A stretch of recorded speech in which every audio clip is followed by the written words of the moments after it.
I think one of the best things about online dating is perhaps the scariest at the beginning.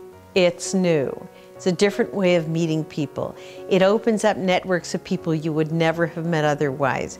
You're going to have experience you didn't expect, some of which are not what you would ask for, but all of which are pretty educational. You will grow this experience.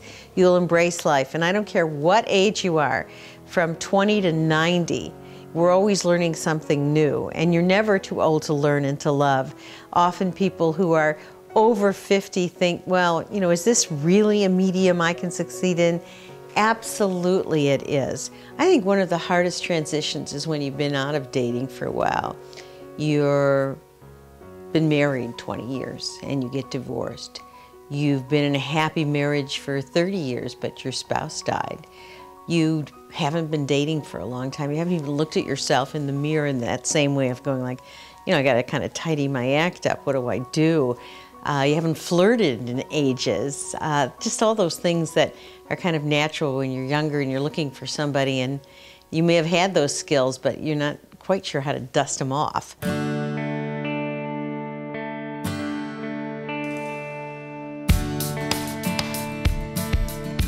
Welcome to Let's Have Coffee, a guide to online dating with Dr. Pepper Schwartz. I'm Tim Hart, and today we're going to talk about the keys of you having success with online dating. And Pepper, you know, one of the things that people need to know is that you have experienced all walks of life when it comes to online dating, from things that are not so great, and then you've met somebody you've been with for 5 years.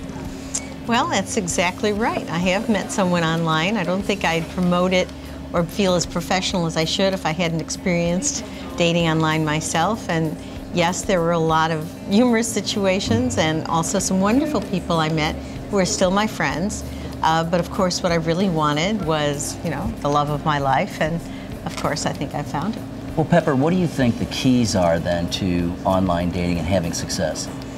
Well, first of all, I think you have to know who and what you're looking for.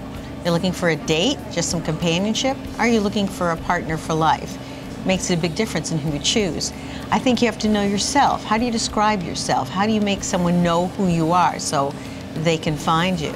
I think 3, you have to know if you're emotionally ready. Are you still carrying baggage? Are you angry or bitter? None of that's going to help you if you stay that way. And 4, are you ready to go the whole distance? Are you ready to sit there and spend some time looking at people online, going out for the coffees, being open and emotionally available? If you don't have those 4 things in line, you're really not going to be the success you could be if in fact you do what I've said. Know yourself, know what you're looking for, be open and ready, and put yourself out there in a way that someone can recognize you're the person they're looking for. Well, Pepper, great advice, and we are going to cover a lot of those details further on in the DVD. But people have questions. Here's some of those questions. I was told to write a headline. Is that important? You have to present in such a way that someone wants to interview and get you to know you better. And that's really what the headline on your profile is. It's getting your foot in the door so someone wants to know you better. So if you do a headline that says, nice guy, well, you probably are a nice guy, but that's not really going to draw anybody's eye, particularly, I don't know how many other people are going to say they're nice guys. That's not what you want to do. You want to have something exciting like, say, climb the Andes, if you did, or just something where it's intriguing and it says maybe you have a sense of humor, or you've done something interesting, or you show your values, or you differentiate yourself from other people. That headline, sometimes people are going through these profiles, click, click, click, click. You have to get their attention in 20 seconds, and the right headline can do that for you. Now that you've decided on a headline that grabs people's attention in the right way, it's time to move on to writing your profile. But where do you start? And how honest do you need to be when writing it? If you can possibly help it, stay away from anything negative. It's not that we don't all have negative, sad things in our life. It's not that we all don't have flaws. But that's not the way you'd present for a job, is it? You wouldn't go to a job interview and say, I have to tell you all the things I can't do. No, you would go to a job interview and say, here's why I'm great. Here's why I'd be perfect for your company.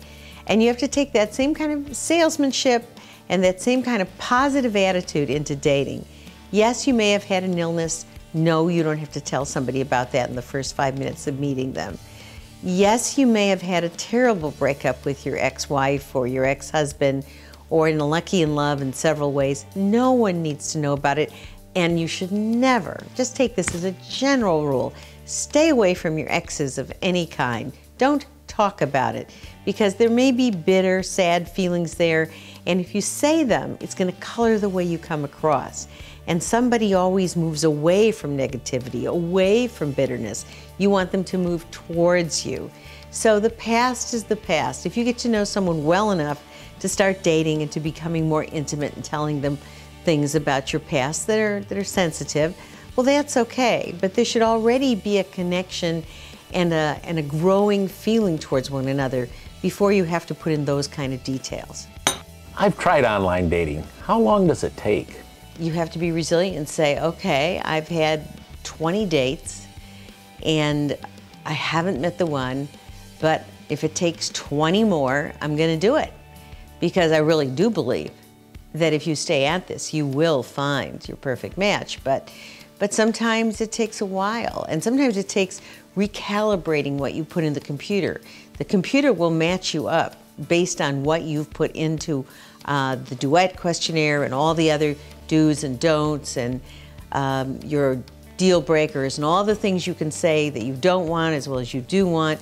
And sometimes you may find that you put so much stuff in there that the selection of people who actually meet these 10,000 lists you put in there are going to be very rare. So you say, okay, maybe I don't really care that much about if they like hockey or not, or stuff like that, which you may have put into the program, and you recalibrate it to see who's out there based on these new criteria. I think there's a learning curve in learning how to date online, and you have to be resilient enough and committed enough to go through that learning curve. Well, Pepper, great advice. What would you tell somebody right now, though, to motivate them to get started? Well, I guess I would take those words, right now. That time is going by. You have to say to yourself, do I want someone in my life? Do I want someone to love? Do I believe now that that person is out there? I hope we've convinced you that that person is. That there's no mystery to it, there's no magic to it. All you have to do is sign up, go get started, look at the profiles, create your own, make it something you can be proud of. Get in there and stay in there, even if you don't meet Mr. or Ms. right away. And have an adventure, enjoy yourself. And I absolutely believe that if you do this, you will find the perfect person. You will find someone to have fun with, to love, to be passionate with, and not just for a few dates. But if you're looking for them as a lifetime partner, you will find a lifetime partner. Pepper, thanks for being with us. My pleasure. Go out and have some fun, and as Pepper said, go ahead and get started right now.